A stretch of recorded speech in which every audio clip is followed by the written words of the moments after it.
C Joseph Vijay எனும் நான்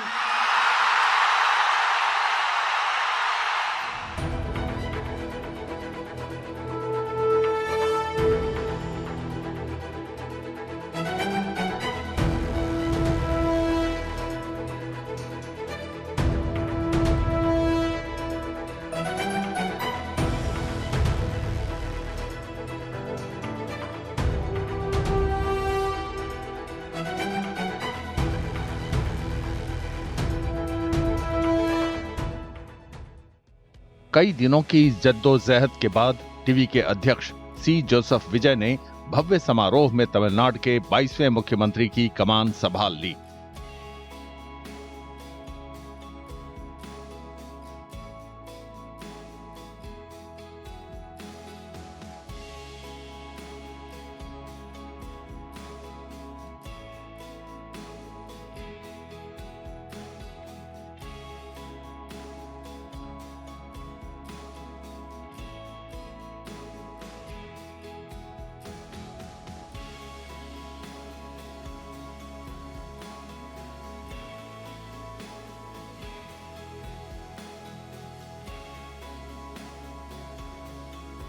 शपथ ग्रहण समारोह चेन्नई के नेहरू स्टेडियम में संपन्न हुआ। यह समारोह महीनों के जोरदार चुनाव प्रचार का समापन था, जिसमें टीवी के नेता और उनकी पार्टी ने राज्य की 108 सीटों पर जीत हासिल की।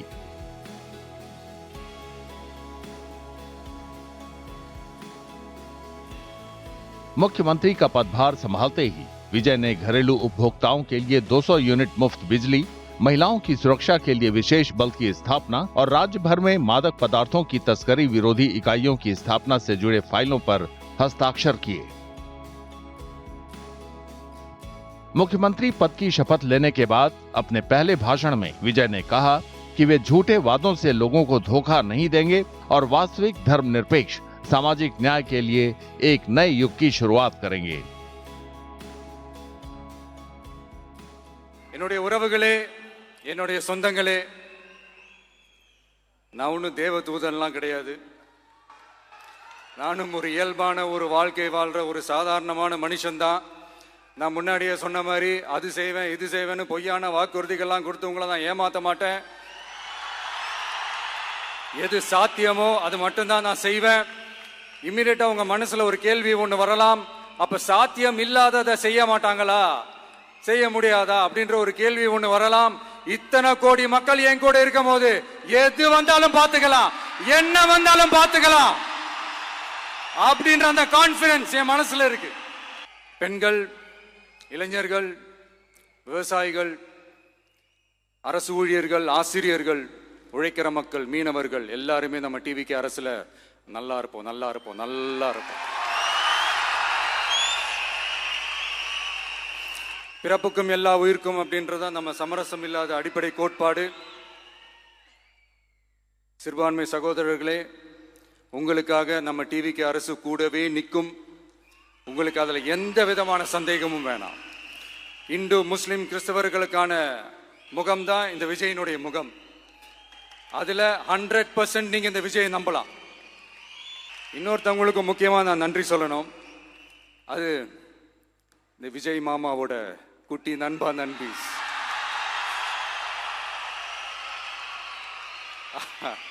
அவங்களாலதான் இது நடந்திருக்கு. உங்களுக்கு எப்படி நன்றி கடன் செய்யணும்?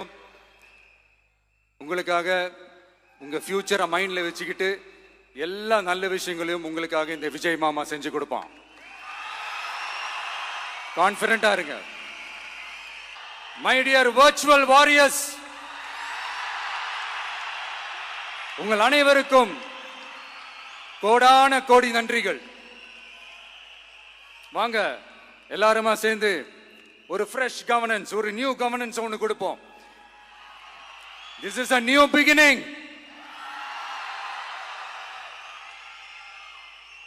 A new era of a real secular social justice starts now.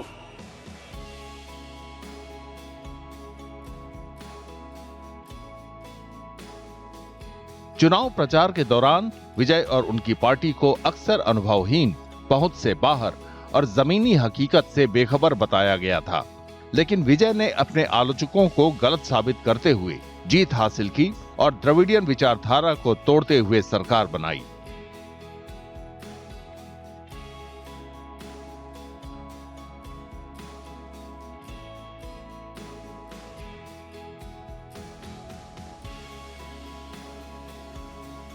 चार मई को जब नतीजे आए थे तो साफ हो गया था कि मतदाताओं ने इस बार टीवीके का साथ दिया है। उन्होंने ये भी सुनिश्चित कर दिया था कि तमिलनाडु की राजनीति हमेशा के लिए बदल जाएगी। It's a very auspicious beginning for a party that's barely 25 months old, has no major organizational base, depended simply on fan strength and Gen Z and younger voters. So this is a historic, seismic moment in Tamil Nadu's history, because the state's political trajectory has been a binary one. Now you have since independence. So now you have a new entrant, and at the moment the binary has been challenged. So there's a third player, and the third player seems to have risen to the first place, pushing the other two players who have been in play from 1967 and 1972 into the second and third places. So people are wondering if the era of the Dravidian movement is behind, etc. I think it's too early to say all that. I think there is still room for a third force. There could be three forces. I think the fact that there are more options is actually a good choice for voters, so that they could shop around and get the best deal.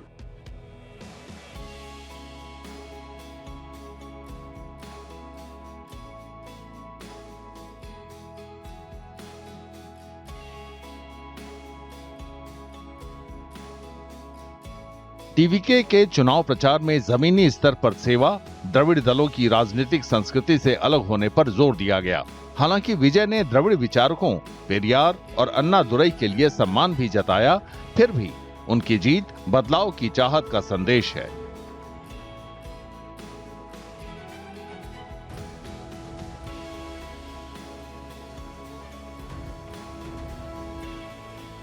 TVK विधायकों से मुलाकातों में विजय ने जोर दिया कि चुनावी जीत को विजय के रूप में नहीं बल्कि कर्तव्य के रूप में देखें। टीवीके के 108 विधायक हैं। कई विधायक उन जिम्मेदारियों को याद करते हैं। இது பதவி இல்ல, பொறுப்பு. திராவிட கட்சிகள் செய்யாத அனைத்தும் செய்யும் தலைவர் வழியில். இந்த தேர்தல் வந்து முதல் தேர்தல், இருந்தாலும் ஒரு மாபெரும் வெற்றி கிடைச்சிருக்கு கட்சிக்கு. எதிர்பார்த்திராத ஒரு வெற்றியா வந்து நாங்கள் எதிர்பார்த்தோம், மக்கள் எதிர்பார்த்தாங்க, மீடியாவை தவிர எல்லாம் எதிர்பார்த்தாங்க. என்ன மாதிரியான வாக்குறுதிகள் நீங்க கொடுத்துட்டீங்க மக்களுக்கு? தேர்தல் அறிக்கையில் இருக்குமே. அது நீங்க எப்படி கழிவறை வசதி இல்லைன்னு சொல்லிட்டு 48 கிராமத்தில் சொல்லியிருக்காங்க. இதுதான் 70 வருஷம் ஆண்ட கட்சிங்களோட சாதனையாக நினைக்கிறோம். ஆமாம், இது ரொம்ப சேலஞ்ச் தான் சார். ஆனால் எதிர்கட்சிங்களோட இது ஏகப்பட்டது இருந்தது. நேற்று அவ்வளோ இதுவாக இருந்தோம். நாங்கள் இன்றைக்கி வெற்றி பெற்று இன்றைக்கி ஒரு தலைவரோட சப்போர்ட்டோட, இன்னைக்கு மக்கள் சப்போர்ட்டோட மக்கள் பணியை ஈடுபடுறதுக்காக ஒரு வாய்ப்பாக தளபதி அவர்கள் மக்களோட பேர் ஆதரவோட கூட்டணியோட, மக்களோட மட்டும்தான் கூட்டணியோட நாங்கள் இன்றைக்கி இந்த இது சந்திக்கிறோம் sir. Yeah, the discussion was very good. It went well. He was just saying about what all these stuffs to be done for the people and good for the people. So how to take it in the further way for the future purpose. That's it. என் தளபதி சொல்லுகிற காரியம் என்னன்னா, நல்ல clean government, அதாவது ஊழல் இல்லாத ஒரு தூய்மையான ஆட்சி தரணும்னு சொல்லியிருக்கிறாரு. எங்களுக்கு ஊழல் என்று சொன்னால் எங்களுக்கு நிச்சயமா அது எங்களுக்கு தெரியவே தெரியாது. அது பண்ணுகிற வாய்ப்பே கிடையாது. நாங்கள் மக்களுக்காக நாங்கள் என்று வாழ இந்த ஆவடியில நாங்கள் காலெடுத்து வைத்தோம். இந்த மக்களுக்கு நிறைய காரியங்களை செய்ய, போதை இல்லாத ஒரு தமிழகம், போதை இல்லாத ஆவடி மற்றும் நல்ல பாதாள சாக்கடை திட்டத்தை நிறைவேற்றி நிச்சயமாய் தர தளபதி அவர்கள் உத்தரவிட்டிருக்கிறார்கள். இது வெற்றிங்கிறத விட பொதுமக்களுக்கு நாங்க பணியாற்றுவதற்கு கிடைச்ச வாய்ப்பு, இந்த வாய்ப்பை எங்களுக்கு கொடுத்திருக்காங்க. இந்த வாய்ப்பை கண்டிப்பா பயன்படுத்தி அவங்களுக்கு என்னென்ன தேவையோ அதெல்லாம் தரமானதா நிச்சயமா நாங்க செஞ்சு கொடுப்போம். கண்டிப்பா அடிப்படை வசதிகள் வந்து ரொம்ப ரொம்ப கம்மியா இருக்கு. ஃபர்ஸ்ட் அதை தான் நாங்க வந்து எல்லாமே ஃபுல்ஃபில் பண்ணலாம் அப்படின்னு சொல்லி ஒரு ஐடியால இருக்கு. அடுத்து வந்து எஜுகேஷன் ஃபீல்ட்லயும், அதுக்கப்புறம் லேடிஸ்க்கான சேஃப்டி, இதெல்லாம் கொஞ்சமா அடுத்தடுத்து மூவ் பண்ணிக்கிட்டே இருக்கணும். அதுல வந்து 100% வந்து ஷூரிட்டி கொடுக்கணும். நம்ம வந்ததுக்கு அப்புறம் எல்லாமே மாறிடுச்சு அப்படிங்கறத வந்து நாங்க கண்டிப்பா உறுதி செய்யணும்.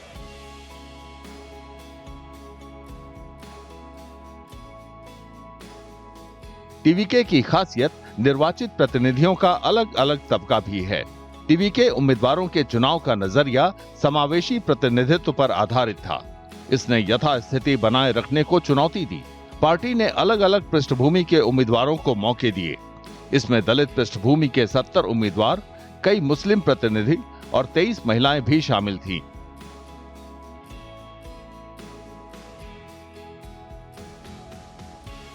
सत्ता तक पहुंच के लिए प्रतिनिधित्व में बदलाव ने मतदाताओं को अलग संदेश दिया। उन्होंने टीवीके को विस्तृत आधार बनाने की कोशिश करने वाली पार्टी के रूप में देखा। TVK being a young party, they give a lot of importance to youngsters, educated people. Me being the advocates wing coordinator for the Chennai zone, and me doing a lot of social activities from the past, not just after the party's inception. I've been doing a lot in the name of Thalapathy Vijay for the past several years. So he has seen my potential and my efficiency to work for the people of the constituency. In that way, we took a couple of interviews and he gave me the ticket. विधायकों ने जीत के लिए बनाई रणनीति के बारे में भी खुलकर बात की। उन्होंने अपनी योजनाओं को अंजाम तक पहुंचाने पर प्रतिबद्धता जताई और चुनाव की चुनौतियों के बारे में भी बताया। ரெண்டு பேருமே நாங்கள் டார்கெட் பண்ணி வந்துட்டோங்கிறது எப்பயுமே வந்தாச்சு. ஆனால் இருந்தாலும் அது வந்து மக்கள் மத்தியில் கொண்டு சேர்க்கிறதுக்கு வந்து கொஞ்சம் கஷ்டப்படத்தான் செஞ்சோம். இருந்தாலும் அது வெற்றியை கொடுக்கணுங்கிறது வந்து பாடுபட்டிருக்கோம். அதே ராஜபாளையம் சட்டமன்ற தொகுதியில் நான் ரொம்பவே கஷ்டப்பட்டிருக்கேன். பல இன்னல்களை தாண்டி பல என்ன மிரட்டல்கள் என்னையோ பாப்பாவையோ ரொம்ப ரொம்ப மிரட்டெல்லாம் தாண்டி ரொம்ப கஷ்டப்பட்டு தான் வந்திருக்கேன். ஏன்னா ஒரு பெண் வேட்பாளராக எத்தனையோ கஷ்டங்கள், ஒரு ஆண் வேட்பாளர் இருந்து படுற கஷ்டத்தை விட பல மடங்கு கஷ்டப்பட்டிருக்கேன். கஷ்டப்பட்டு வின் பண்ணியிருக்கேன். கண்டிப்பாக மக்களுக்கு அதுக்கு உண்டான எல்லா பெனிஃபிட்டும் பண்ணி கொடுப்போம். சார், இது வந்து பார்த்தீங்கன்னா ஜனநாயகத்துக்கு கிடைத்த வெற்றி. பணநாயகத்தை குழி தோண்டி புதைச்சிருக்கிறாங்க. இது விஜய் சாருக்கு கிடைத்த வெற்றி.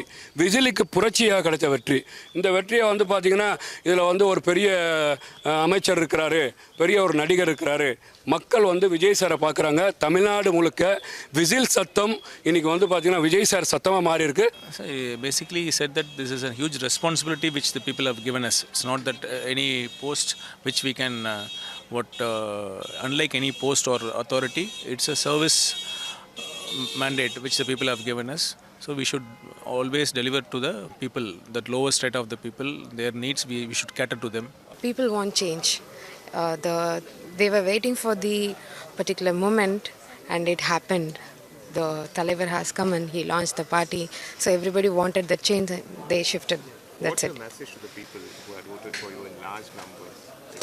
So they gave the opportunity to us with a lot of hope, right? And they want the sun to be risen again with the right people and right candidate and right representative.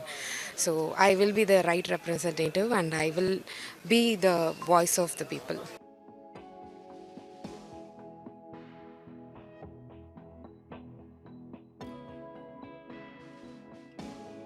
TVK को अपने पहले ही चुनाव में 34.92% vote मिले।